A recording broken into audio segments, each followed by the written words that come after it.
And he spake a parable unto them. Akamwambia mfano. To this end. Ndani ya Kiswahili haina kitu. Nasema to this end. To this. Maana nini? Tunapoelekea ukingoni.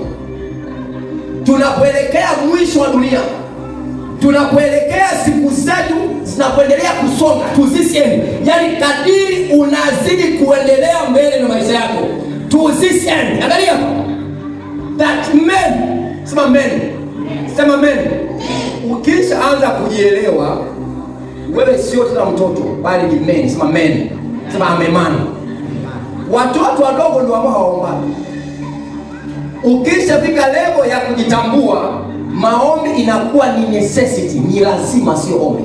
Anasema men ought to pray. Imewalazimu. Hii maana ni must. Must always pray and not faint. Washindi ni watu wanaoomba siku zote bila kukata tamaa. Washindi ni watu ambao maombi kwao hayaangalii fedha unazo. Maombi kwao hawaangalii kama na usingizi. Maombi kwao ni kitu cha lazima. Anasema men ought to pray always. To pray always. Siku zote. Una hela. Alo? Umekula hujakula. Una nguo. Umefeli umefaulu. Always. Kila wakati Mkristo anayeshinda anatakiwa awe mwombaji.